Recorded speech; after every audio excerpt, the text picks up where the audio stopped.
Oh, minute back.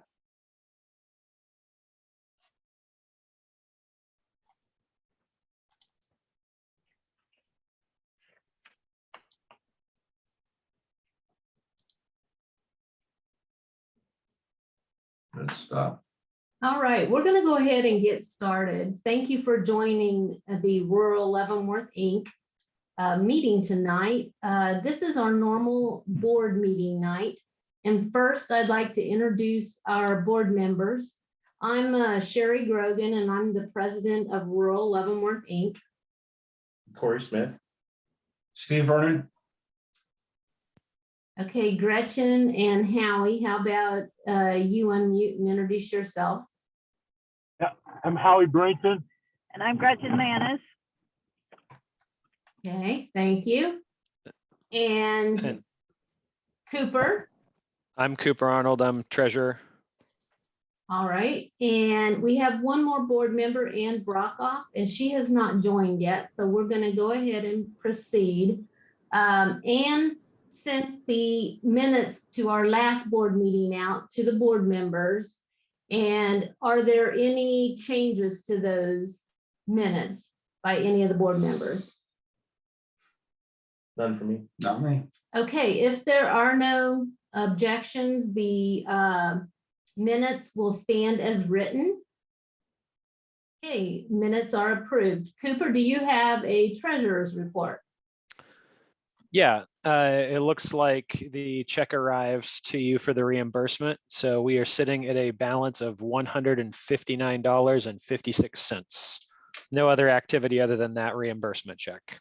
Okay, and I do think there is one check in the PO box. Okay, I will make a point to get over there sometime, hopefully soon. Okay, good. Is there a motion to approve the treasurer's report? I move in. Second. Okay, it's been motioned and seconded. All in favor? Aye. Opposed? Aye. Okay, the treasurer's report is approved. Tonight we have Janet Klasinski, our county clerk, and Bob Weber, our county appraiser, on with us. And here comes a couple more. And they have been invited to talk about property taxes and give us an overview. And what we're thinking is there may be some other topics that we want to delve into after this program as a follow-up. There are certain things that maybe need to be done at a state level, for example, and that might be an example of what a future program is. So thank you again for joining, and I'll turn the program over to Janet and Bob. Well, we thank you for inviting us, and I'm just going to give a little introduction and then let Bob speak. Of course, the county appraiser's office and the county clerk's office is always open for questions that anyone in the community might ask. We know that there's always concerns about property valuation, which Bob is going to touch on tonight. I think it's important to realize that the county appraiser's office, as Bob will explain, people think, oh, he can just go in there and put whatever kind of an appraised value on those homes, but he is mandated by the state as to the values that he comes on when he looks at comparable sales. So I think that's the first part, is the county appraiser appraises each property throughout the year. And then along about June 1st, he certifies that value to the county clerk's office.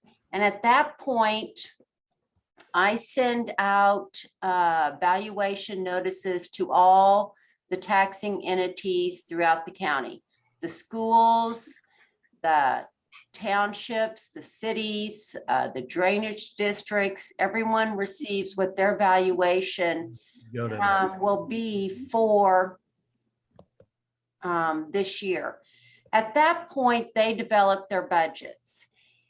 And they turned in to the county clerk's office what they feel that what they will need in tax dollars to support the budget that they turn in. Well, and then we, at that point, set the levy. So we not only set the levy for the county, we set those levies for all the school districts, for all the cities, for all the townships, any taxing entity that we have. And so when you get your tax statement, a lot of times people think, oh, let's call the county. But you need to look a little deeper into that statement to see exactly where your tax dollars are going. And I think that's important.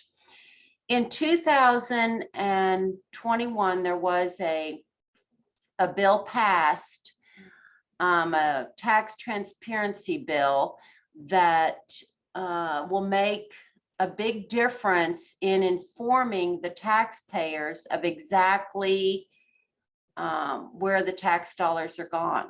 So along about June 15th, we, as the county clerk's office, are required to send a notice to all of the taxpayers, letting them know a prior year valuation, a prior year tax dollar, and what a future tax dollar could mean based on the new mill levy. And I think there will be some confusion this year in, just in the fact that this will be the first time that taxpayers receive this notice. I thought, Sherry, I would share that, an example of it. I'm not exactly sure how to share it with you, but I will get it to you so that you can send it out to your members, just an example. Today, Bob mailed out the notices on the valuation. And I think it's important now that he just kind of speak to what he sent out, to what he saw on his sales throughout the year. And so, Bob, please. If you want a video on the role of the county appraiser, if you go to the county's website and go under county offices to the appraiser's office, there'll be a video there. It's labeled something like role of the appraiser. It's a pretty good video that just on a very basic level explains the appraiser's role in this whole process. And so I'll put that plug in for that video a little bit, and it might help people understand a little bit. County appraiser is required by law to value every property within the county at its market value as of January 1st of each year, with the exception of agriculture, land devoted to agricultural use. That's not valued at market value. That is the one exception. We use sales to look at what property is worth.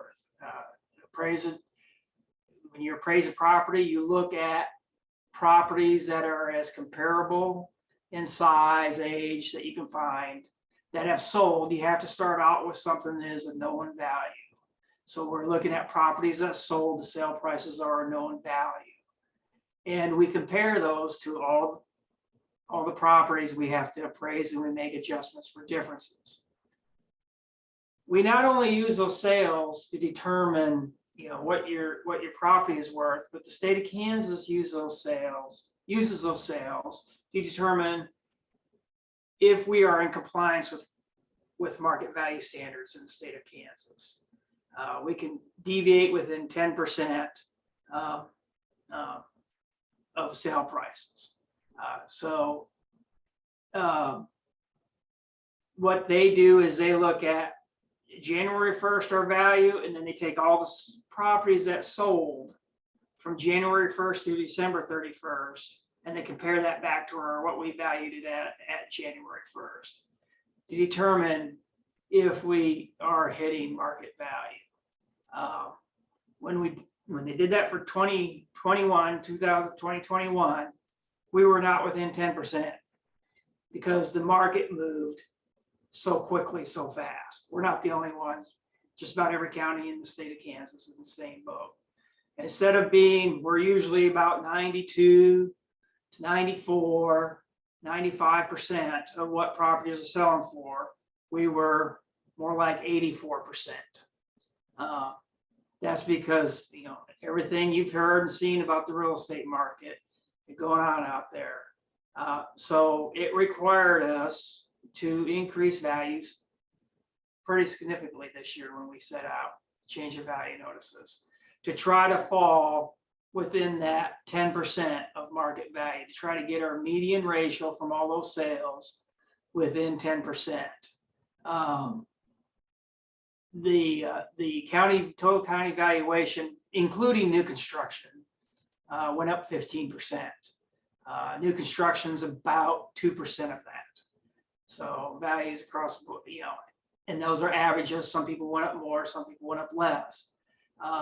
They went up, so they did go up quite a bit this year. They went up 8% last year. And we were at about 94%, and then we fell down to 84%. So that kind of tells you what the real estate market has done. So that is always our goal, is to try to just get within market value, to get within that 10% of what properties are selling for. So if we fall out of state standards for too long, we have to give a corrective action to the state of Kansas, and then we have to follow through, which would mean we have to get to market value.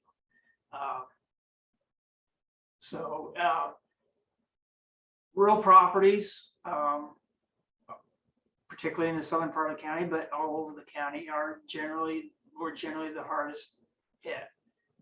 We have a lot of people paying quite a bit of money for rural properties. It's been strong for a long time, and it just got worse this year. The sale prices on those properties. So they have gone. I live in rural Leavenworth County. I see it on my own property. The properties in rural Leavenworth County did go up quite a bit. But they went up across the board. Every city went up. If you look at the increases, minus new construction, there were 12 to 14% across the board between the cities and the counties. Now with the new bill that was passed that Janet was talking about, the information statement, what will be in that information statement when it comes out is what your taxes would be if the levy is reduced to offset that increase. And then also what is being proposed.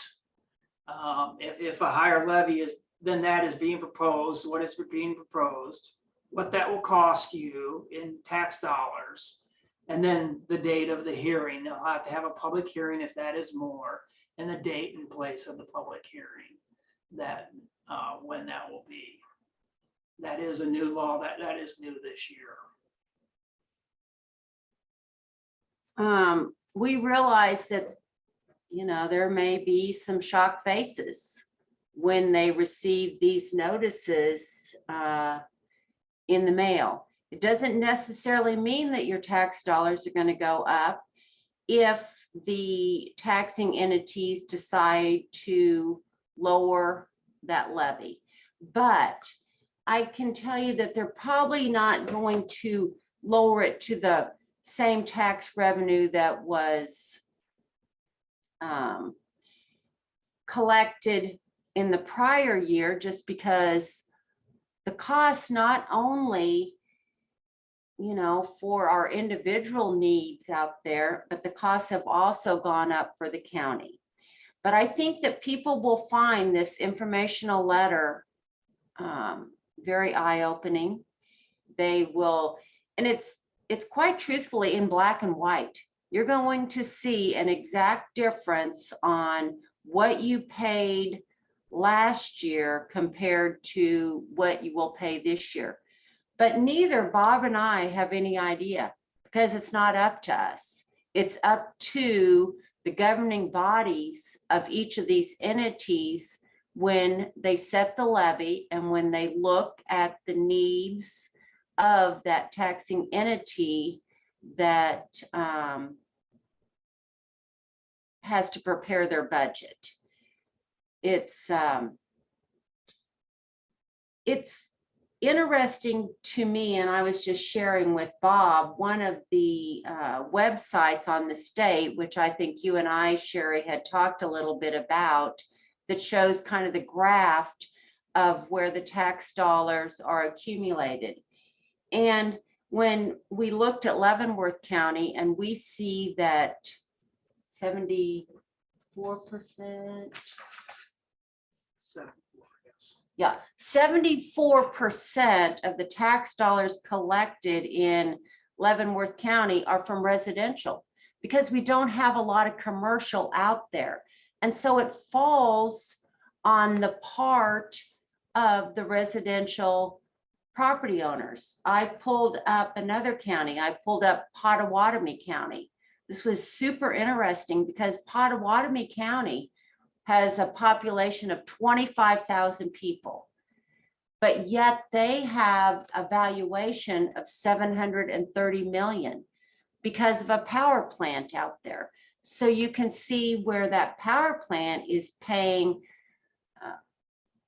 56% of the taxes instead of it falling on the residential property owner. And that's why I think it's important, you know, to realize that commercial, bringing in commercial or industrial property into the county can really assist the residential property owner in the hit that they take when they see their tax statement. I looked at mine, up 19%. And so I live out in the rural area, and it is shocking, but when you look at sales out there and you look at, could I sell my house for this amount of money? You probably can.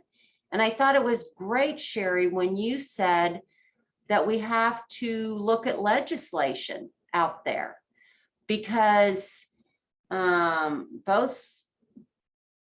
the taxing entities in the county, their hands are kind of tied. But when you look at, can the legislator pass something for the elderly? Can they pass some sort of a bill that limits the increase in taxes that are assessed to someone that's not even interested in selling their home? You know, if you sell your home and you sell it for $200,000, well, that's where it should be appraised at, because that's what you sold it at. But someone that's possibly not interested at all in selling their home, is it necessarily fair that they see a 15% increase? But we can't change that. That has to be changed at the state level. So we'll kind of open it up for questions. I think this is a good time to do that. So go ahead, Sherry. Are there any questions? You can either raise your hand with the reactions button, or you can type a question in the chat. I'll go first. Okay, Nobody else wants to? Steve Vernon has a question. A few years ago,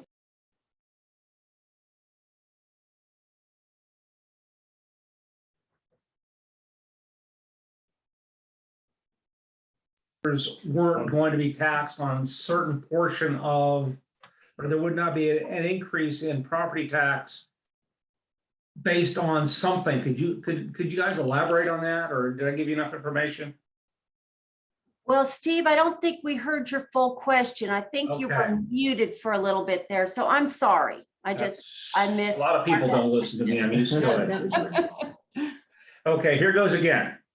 It's a few years ago, a representative from Ozawakie, Lee Taffin Alley, sponsored legislation in the Kansas legislature to limit certain types of property tax increases for individuals over the age of 50. I don't recall the exactly what that was, and could either one of you elaborate on that? Well, I myself I'm not aware of that bill going through. I'm not saying I do try to keep track of those bills, but nothing went through the legislature. This is through the about House 10 years or ago. Senate This to is the not, this is not current legislation. This is legislation that was passed a while back. Mhm. Just about every year, there is legislation to try to limit increases, particularly on seniors.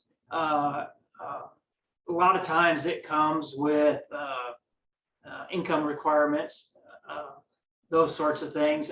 Nothing's passed as of this point that we're aware of.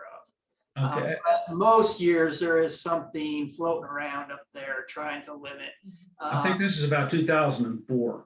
tax increases. And so, but nothing's passed to this point. They did there is a homestead, it's income, it is for seniors and income, but the income limits are pretty low on that. Okay, again, this legislation I'm talking about was not current. It was passed, like I want to say, in 2004, 2005, or somewhere in that time frame. And I actually talked to somebody at the county appraiser's office about this about 3 years ago, and they said they did some research on it. They gave me some verbal feedback, but I cannot remember exactly what they said. And I thought this might be a good time, if either one of you were familiar with that, you might be able to elaborate. Bob, do you think our current state guidelines for valuing the property, do you think they need to be updated, or how long have they been in effect? Do you have any recommendations or things that we should be advocating for from a valuation standpoint? The current, they went through reappraisal in 1989.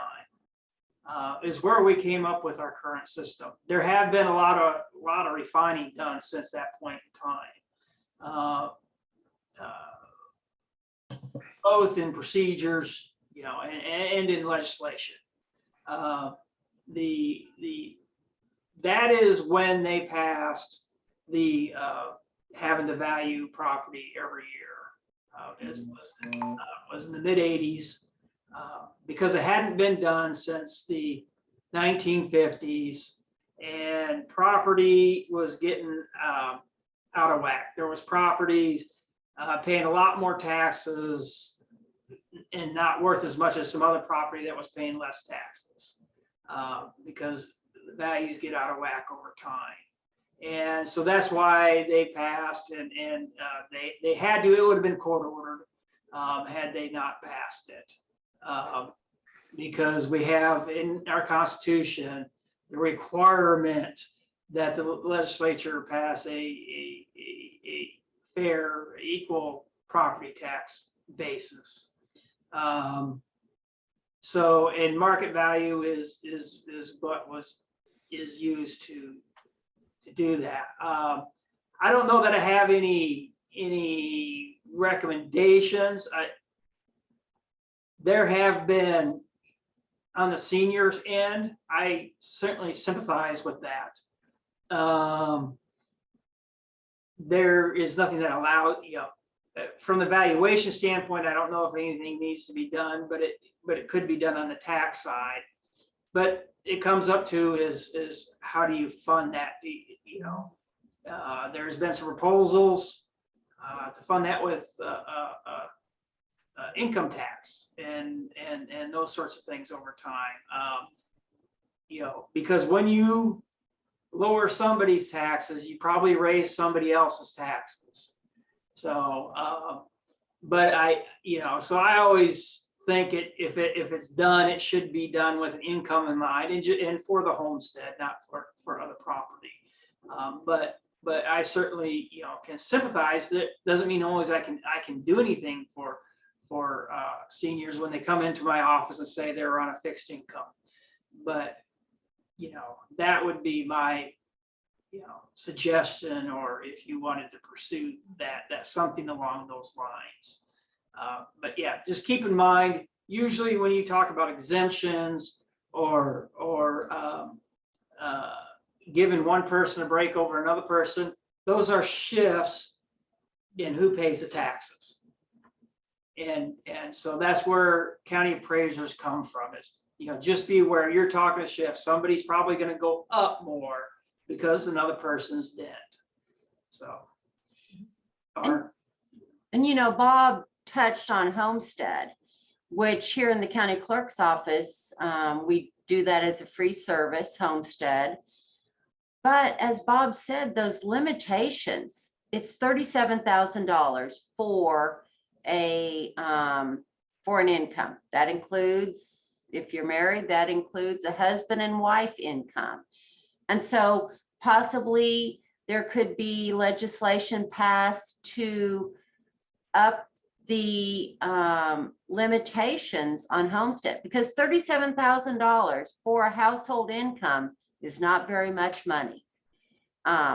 So I could see possibly that helping some of the elderly, some of the fixed income. And you don't have to be elderly to do the homestead, but you have to have that fixed income. And I say elderly, well, I'm over 60, so I guess I'm over, I'm elderly, but, I think it's like a 55 year, I think that's when it starts, age 55 and $37,000 a year. But so that could be something talked about. I think there's legislation out there. There's a House bill to give people a break on school general tax. I've seen that, but we don't know what's going to pass right now.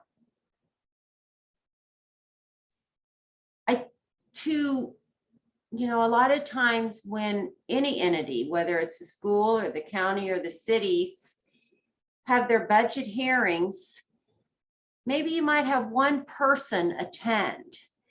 And if you, all of those budget hearings are open to the public, and that's something that this revenue neutral hearing notice will give you, because it will give people the opportunity prior to the budget hearing for them to see exactly what kind of dollar that the property owner is going to be charged. It will be laid out for you clear as day. And it will also tell you that if you want to go to the county budget hearing, it's such and such a time. If you want to go to the schools, to the cities, because your mill levy is based on every taxing entity within your taxing unit. So we're probably going to get multiple notices, right? One for every line item on the tax statement. Well, that is not true. And that is the great thing about this notice. You're going to receive one notice that has it all spelled out. You're going to get one piece of paper, and it's going to tell you if the county increased, if the school increased, if Baser City increases. Will all be on one sheet of paper. It will have my phone number on there, not that, it's going to help a lot. But I told Bob today, it's kind of sad that here we're having this meeting, which we think is good to inform the public. But so many people, when they get this notice in the mail, are going to be calling and saying, is this my tax statement? Is this, what is this? So we will try to explain both in the appraiser's office and the county clerk's office, the county treasurer's office, exactly what they're seeing. But there will be some confusion this year, being that it is the first year that this notice is being sent out.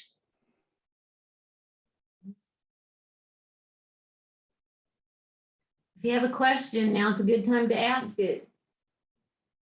You can unmute yourself and, yeah, Corey. Janet, I was just curious if you knew off the top of your head, what percentage commercial versus like rural residential is for this county Leavenworth? Oh, that is a great question. And we have that right here for you. I mean, that is a super great question. Residential in Leavenworth County is 74.62%, and commercial is 12%. So look at that difference. So we need a power plant. I think that's why so many of the cities in the county want to get economic development into the county or the cities, the schools, because it will help. It will help us a lot as individual taxpayers. Can you talk a little bit about agricultural property? And I've seen where like a portion of the property is, I think, classified as ag, or, and these aren't just large acreage farms. Yes, land devoted to agricultural use is appraised at its use value. Those values are not set by myself or my office. Those values are set by law by the Director of Property Valuation Division of the Kansas Department of Revenue. And so they're done with research. With K-State is involved in the research. They're based on landlord's share of net income.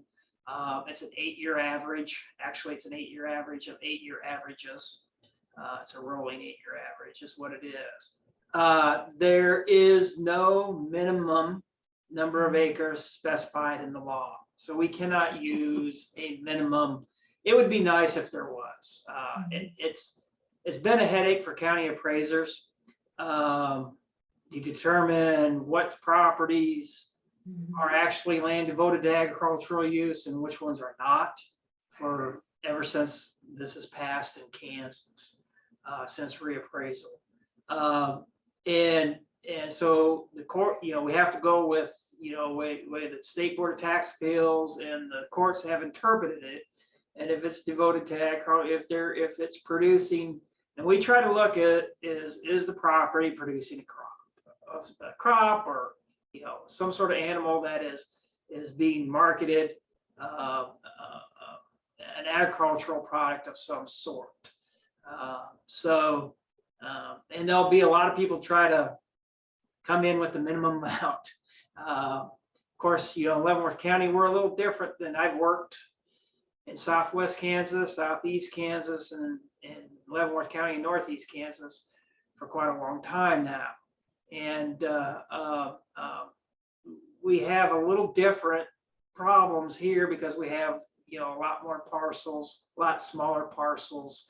We're divided up because of where we sit in relation to Kansas City. A lot of rural residential parcels, and that are covered with trees. You go a lot of Kansas, they don't have trees, and so those people also want to get that break, whether they may qualify for it or not. So it's a constant, but there's no relationship to market value to use value, and it really comes down to a case-by-case basis when it comes to some of these marginal uses as to whether we think it qualifies. And that's primarily what we're looking at is this property producing an agricultural product, not just a garden. Something, not, a lot of people talk about horses, a lot of times we usually don't consider a horse or two, producing an agricultural product. Somebody's breeding horses, that sort of thing, and selling them, that would probably be producing an agricultural product. But, and so we, like I said,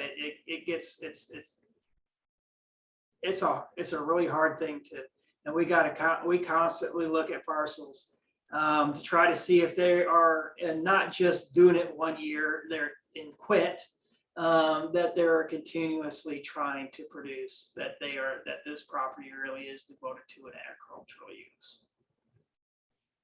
And so if a developer buys a large parcel and starts splitting that off, is it redefined or reclassified at that point? At what point does it get reclassified? When it has a house on it, or at the plat time? When the use has changed, you could go in and you could plat that, but if you're still farming it, some maybe growing crops on it, we will have to, classify it as agricultural. But when they, usually when they start putting streets in, they're not farming it. And so that, that's when we will take it out of agriculture. And it's as of January 1st. We don't, only exemptions are prorated during the year. All other classifications is as it was January 1st. And so for agricultural, you really a lot of times got to look, because January 1st, there's not a lot of crops growing. You've got to look a lot of times what was done the prior year, and that's the way the Board of Tax Appeals and the courts have done is if there's no other specific change. Now, if there's a specific change, even though it was used, maybe they harvested crop on it, but then in the fall they went and put streets in. That's a specific change. But if there's no other use going on, you would look at what happened the prior year for the classification.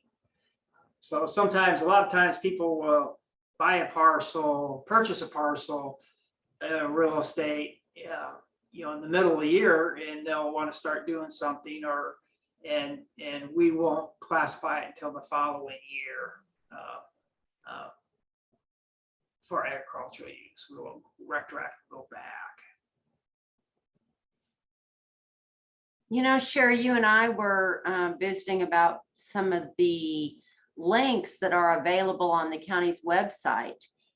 And so Bob and I were looking at some of that, and I would like for him to talk a little bit about those links that are available, because say we pulled up my house, it tells you the value, of course, that the appraisers has on it. It gives you so many details about how many bedrooms possibly, so people will know if that is correct. It shows the comparable sales, and I think it's a great opportunity for the taxpayers of the county to go in and look at their individual properties. So I wanted, there you go. It doesn't show.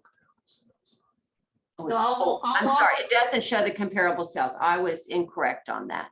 Yeah, do you want me to show this though? Well, no, I just thought it was a good, since you and I had visited a little bit about it, and then I visited with Bob, I thought, boy, this is good. Yeah. That it's very, very transparent. You're on the subscription site. There is a public site there. Yeah, I can go ahead and walk through it. Parcel search, so I typed in Leavenworth County parcel search, and then you can go parcel search public. And you just have to acknowledge the disclaimer. And then here you can type in your last name. I'll just type my name in.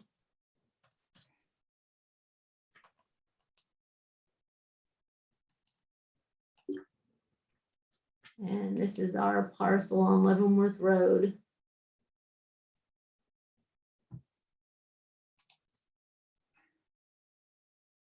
It's thinking. Oh, there we go. So the location, and I don't know, Bob, do you want to walk us through this or? Yeah. Here, Bob, you sit over here. Sorry, I'll be right That's right. So we just have some, basic parcel information at the top, address. The top is some, what you call LC, land-based classification system codes. It says a single family residence and type of activities and those sort of things. General property information is property class, number of living units. Neighborhood is it's kind of our coding of neighborhoods. We try to group like properties into neighborhoods. We set neighborhood boundaries from where we try to pull comparable sales from the same neighborhood, or if we go outside the neighborhood, like neighborhoods. And the taxing unit, that's the taxing unit ID, which taxing unit you're in.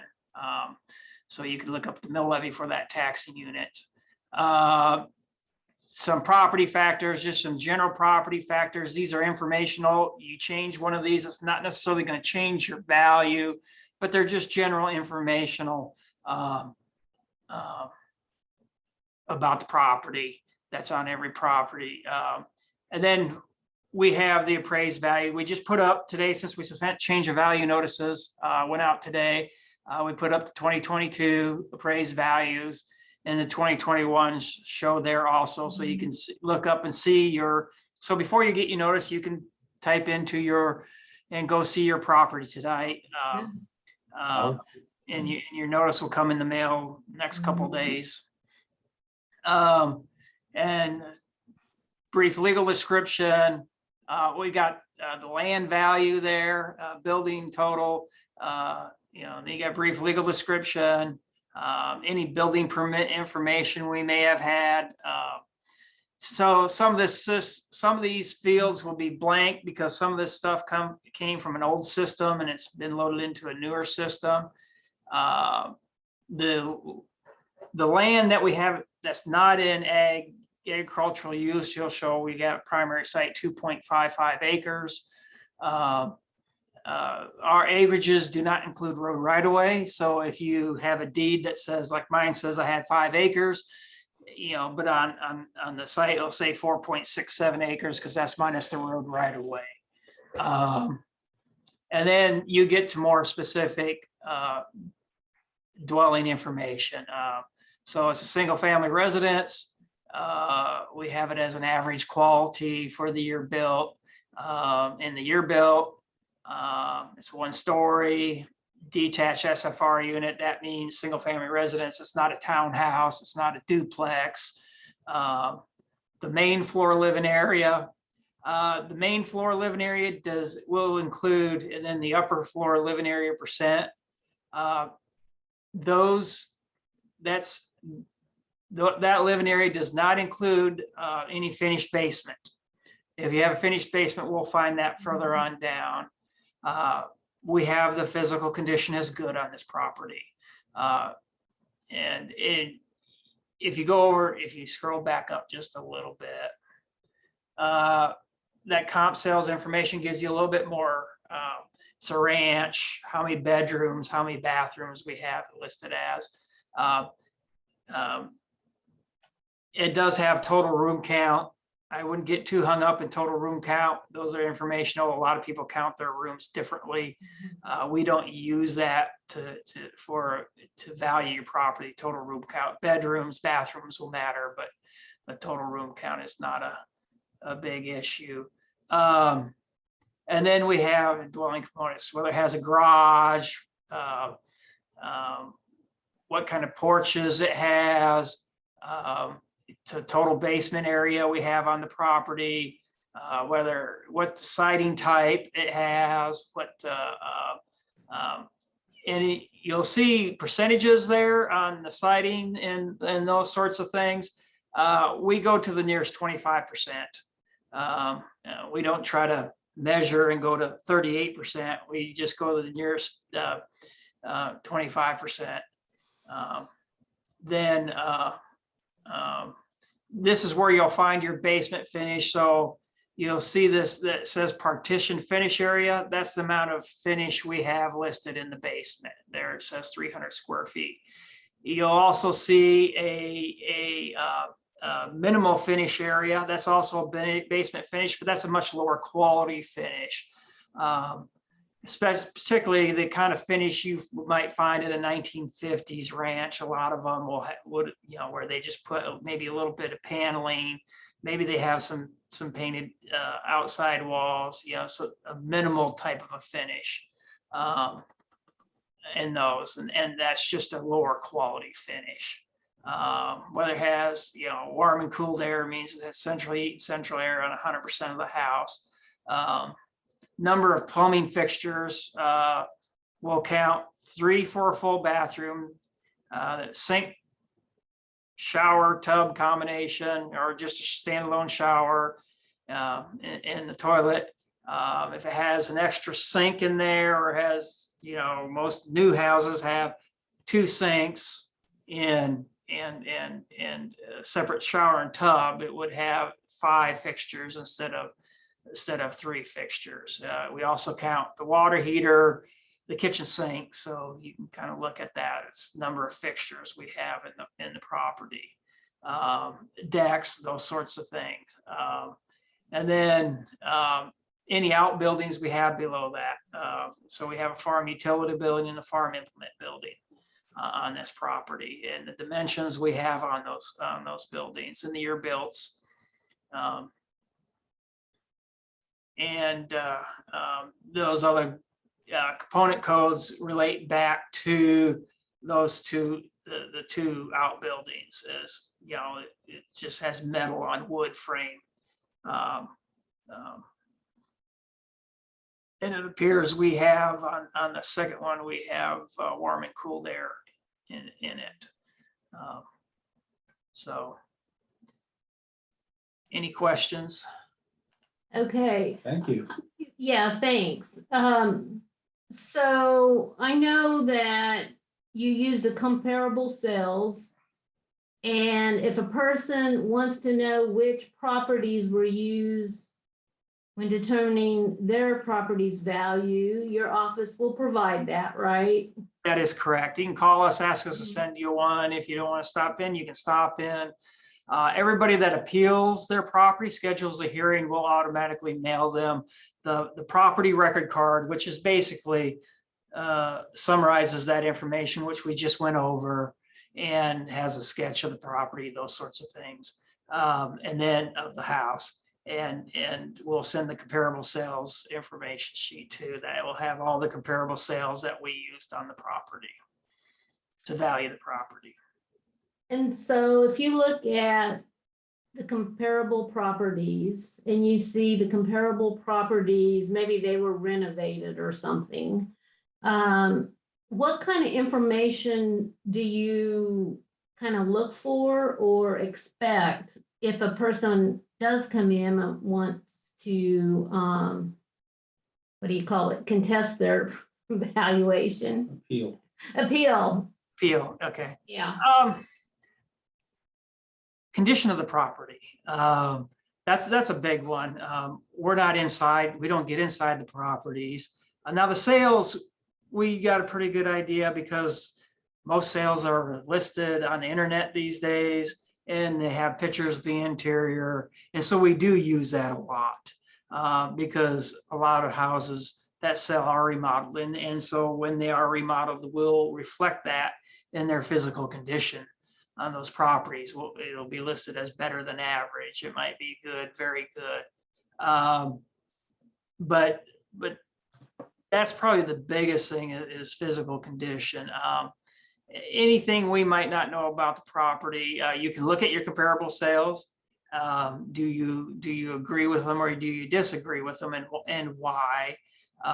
We set up in pulling the comparable sales. There's over 24,000 houses in Leavenworth County. We have to do this in an automated environment. We set weights on property criteria, square footage, size, location, that neighborhood, what we talked about.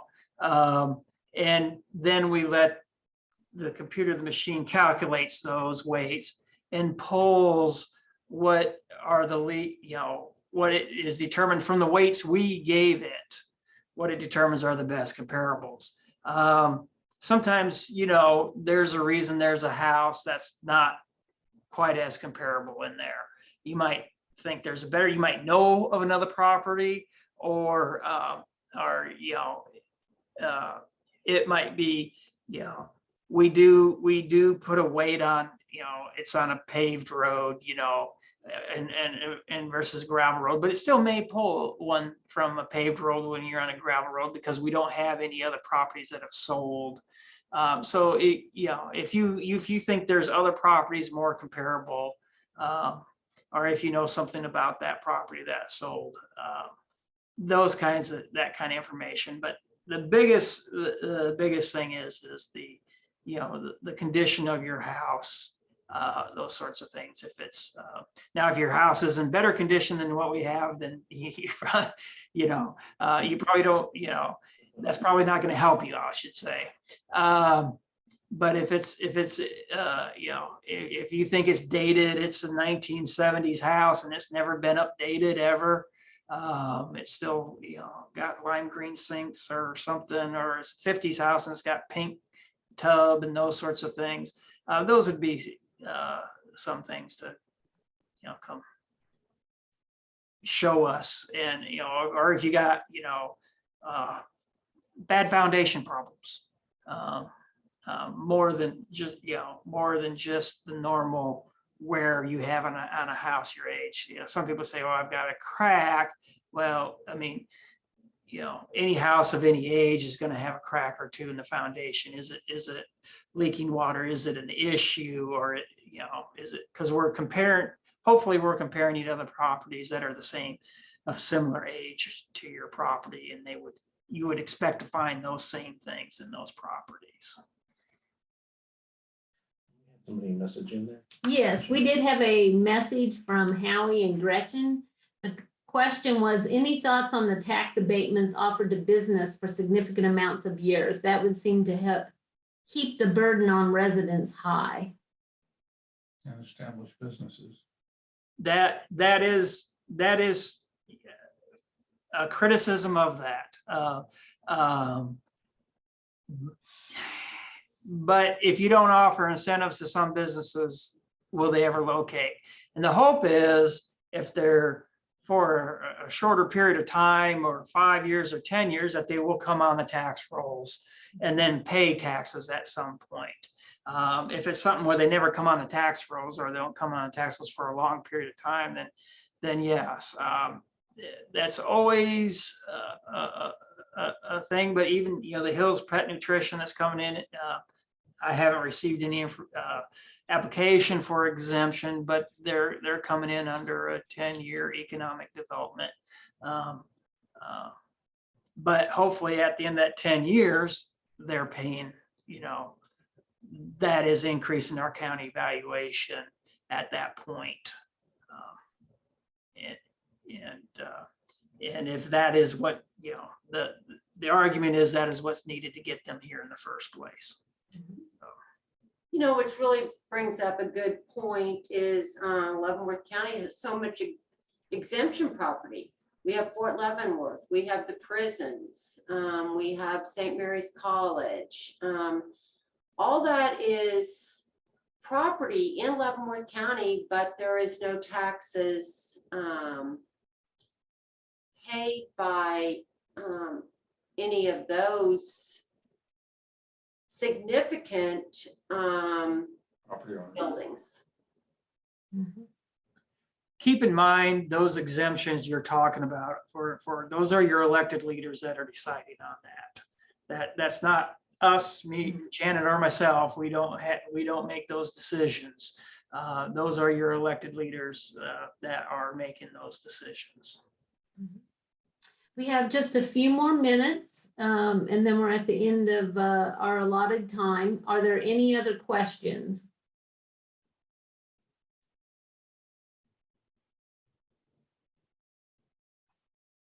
Well, Janet and Bob, thank you. Whoops, is there a list anywhere of the businesses that have abatements? I don't have a list per se. I mean, we could put one together. The biggest abatement, the biggest abatements we've had up to this, there's several different abatements. There's neighborhood revitalization, which is business and residential can get there. But those have to be in areas designated in, the cities have those, the county doesn't have that. That are designated as revitalization areas. There's tax increment financing districts where they pay the taxes, but they go to pay off costs of getting that business there. Land acquisition costs, infrastructure costs, those sorts of things. They can't be used to fund the actual construction of the building, but it can be some of the parking, those sorts of things, and infrastructure stuff that can be paid for. And then there's economic development and RHID. rural housing, which we can't get anymore, but there are a couple we surpassed the population amount for rural housing. Those are the biggest ones that are out there. And probably the most we have, I mean, TIF districts and basically mostly in Leavenworth and we got one, we don't have one, in Leavenworth. And then neighborhood revitalization is the other one that is really got what got the exemptions. And those vary on city based on their plans. Well, thank you so much for joining us tonight. It's been an educational experience. We appreciate your time. Thank you, Sherry. All right. Everybody who joined us. Thank you. Bye. Bye-bye.